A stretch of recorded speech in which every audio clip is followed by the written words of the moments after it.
Selamat malam pemirsa, senang sekali saya Balkis Manisang kembali hadir di Perempuan Bicara setelah kita mungkin menjalani dan juga saling merayakan Hari Raya Idul Fitri 1444 Hijriah. Mohon maaf lahir batin dan mudah-mudahan yang sekarang sedang berencana pulang mudik juga atau kembali lagi ke Jakarta misalnya dalam keadaan yang sehat-sehat walafiat. Di malam hari ini mungkin tadi Anda sedikit sudah lihat ya, kita akan berbincang tentang bagaimana kasus-kasus yang terjadi dalam beberapa hari belakangan. Contohnya tadi kasus perceraian yang kita ambil dari public figure ya, salah satunya dari Ari Wibowo yang memang sedang berproses pada saat ini. Kami hormati prosesnya dan bisa diambil pelajaran dari situ karena memang di dalam proses perkawinan dari Ari Wibowo dan istri itu menggunakan perjanjian pranikah.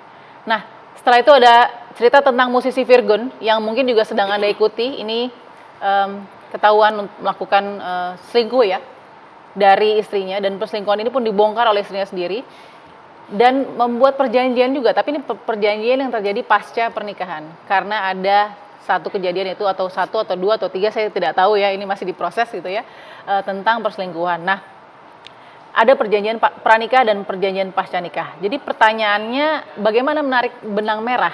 Apakah menikah perlu ada perjanjian? Ini penting, mudah-mudahan bisa ditangkap dengan baik dan bermanfaat. Malam ini saya sudah hadir dengan 4 narasumber yang pasti akan berbagi kepahamannya, keilmuannya, kepakarannya, dan juga pengalaman hidup begitu ya.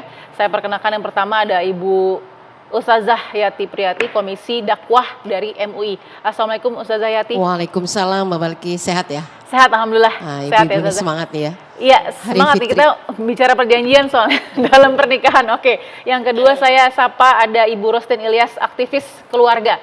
Bu Rostin apa kabar?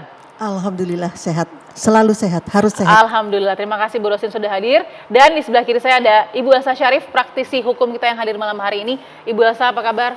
Baik, Assalamualaikum warahmatullahi wabarakatuh. Waalaikumsalam warahmatullahi wabarakatuh. Terima kasih Bu Elsa. Dan tentu yang akan berbagi pengalaman hidupnya ini adalah Mbak Vena Melinda. Selamat malam Mbak Vena. Malam, Assalamualaikum. Waalaikumsalam warahmatullahi wabarakatuh. Sehat? Alhamdulillah. Oke, kita senang sekali bisa diberikan waktu oleh Mbak Vena. Saya yakin ini pasti tidak mudah tentu ya, memberikan waktu kan akan membagi pengalaman juga. Tapi saya yakin akan banyak manfaat yang keluar dari pandangan atau pengalaman Mbak Vena. Terima kasih Mbak Vena. Sama-sama. Kita dengarkan dulu informasi berikut ini untuk Anda. Artis Ari Wibowo dan sang istri Inge Anugrah memutuskan bercerai menurut pengacara Inge. Ari dan Inge tidak akan berbagi harta selama 16 tahun berumah tangga. Hal ini berdasarkan isi perjanjian pranikah yang keduanya buat di mana tidak ada harta bersama setelah menikah. Ramai berita perselingkuhan musisi Virgon. Perselingkuhan yang dilakukan Virgon bukan pertama kali. Kabar ini dibongkar oleh istri Virgon, Inara Rusli, melalui media sosialnya. Setelah ketahuan selingkuh pada 27 September 2021, Virgon membuat surat perjanjian di atas materai yang berisi bersedia dihukum secara hukum Islam dan hukum Indonesia jika kembali berselingkuh. Usai kasus KDRT yang dialami Vena Melinda oleh sang suami Ferry Irawan, keduanya akan bercerai. Terungkap perjanjian pranikah yang disepakati bahwa harta Vena dan Ferry menjadi harta masing-masing. Perjanjian nikah diharapkan menjadi solusi persoalan rumah tangga. Namun, apakah perjanjian ini nantinya akan disepakati? Serta, kuatkah secara hukum? Itu dia informasinya. Jadi kita perlu bertanya-tanya juga ketika ada sebuah persiapan pernikahan, apakah perlu melakukan perjanjian pranikah? Atau mungkin pasca pernikahan? Saya tidak tahu, saya langsung tanya ke Mbak Vena Melinda yang saat ini masih menjalani proses ya, proses perceraian Mbak Vena ya, dan saya yakin tidak mudah. Mungkin Mbak Vena bisa sedikit sharing juga nih kepada masyarakat gitu ya, karena Mbak Vena ini juga melakukan perjanjian pranikah. Silakan Mbak Vena. Iya, alhamdulillah aku 2 kali menikah, dua-duanya membuat prenup, perjanjian pranikah, tapi waktu tahun 95 itu isinya sederhana. Karena pada saat itu saya memang perempuan bekerja dan saya merasa membuat perjanjian pranikah itu justru menghindari perceraian. Karena di situ akan kita buat visi dan misi yang sama terhadap apa sih yang kita akan buat dalam perkawinan kita nanti. Jadi bukan hanya hartanya, karena pada saat itu tahun 95 saya juga nggak punya harta yang gimana. Suami juga pada saat itu kita masih dari nol, tapi saya lebih kepada hak dan kewajiban sebagai suami dan istri. Jadi jangan sampai ada poligami, kemudian nanti kalau ada anak, nanti kalau ada sesuatu hutang misalkan yang ditimbulkan dari pihak suami, saya sebagai perempuan yang bekerja saya kok agak keberatan. Jadi lebih simple sih. Dan ternyata waktu itu bercerai dan alhamdulillah perjanjian pranikah itu sangat bermanfaat buat saya karena sudah diatur kan dari sebelum menikah. Dan waktu saya menikah kedua buat saya itu lebih spesifik tentang harta bawaan.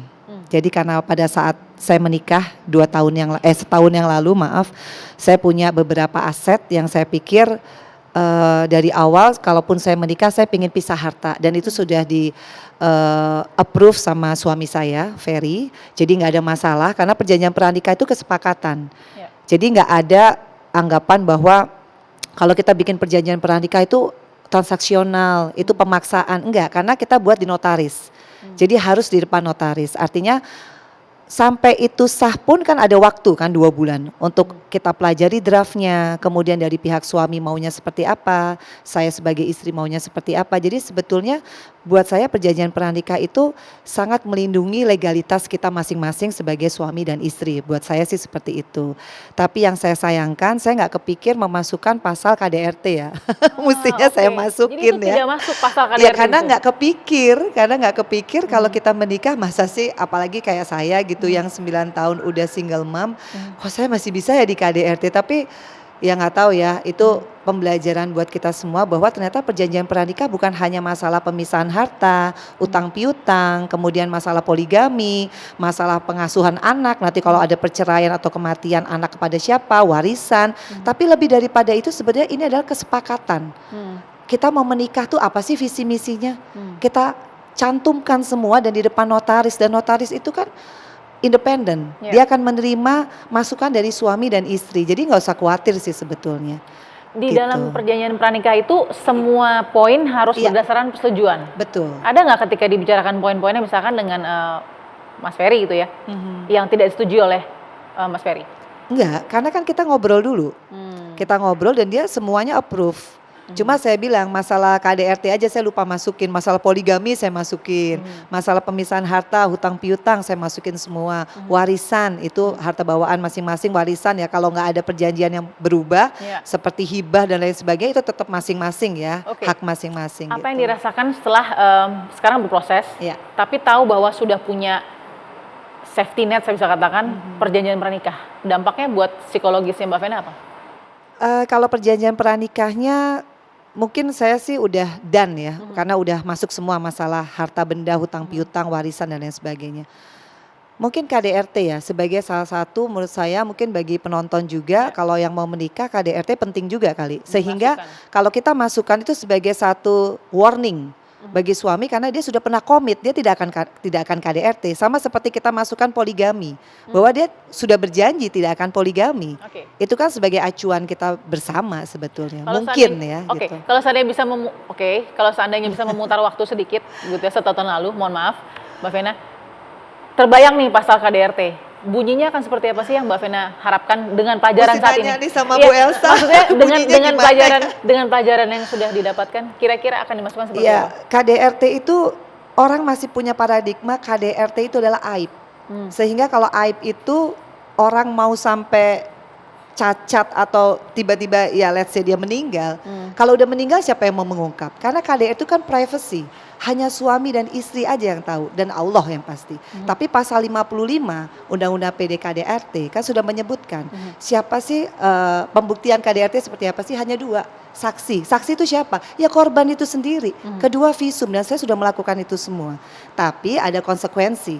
Kalau kita berani speak up tentang KDRT, urut-urutannya adalah playing victim. Habis playing victim, penggiringan opini, war di media, apalagi kalau saya ya public figure, wah kalau goreng enak banget. Dan saya harus siap-siap mental untuk terus fokus ke dalam konten KDRT, kasus KDRT. Dan alhamdulillah saya bisa sampai di P21, saya bisa sampai di sidang. Buat saya itu udah, kalau bukan karena Allah, saya mungkin gak bisa sampai di titik ini. Karena korban KDRT untuk dia menghadapi KDRT sendiri, dia udah setengah mati.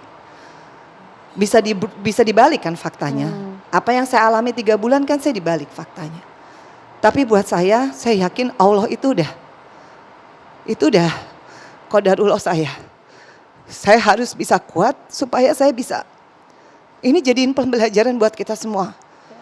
Bahwa kalau kita berani speak up, kita tetap fokus sama KDRT-nya dan kita yakin bahwa ada Allah. Jadi apapun omongan di luar sana, untung saya punya support system, saya punya orang tua, saya punya anak-anak yang buat saya itu motivasi saya untuk terus maju. Meskipun hancur image saya, dibalikin faktanya semua, tapi buat saya mau datang ke sini karena saya pikir perjanjian pernikahan itu bukan hanya masalah hutang piutang, bukan hanya masalah warisan, bukan hanya masalah pemisahan harta.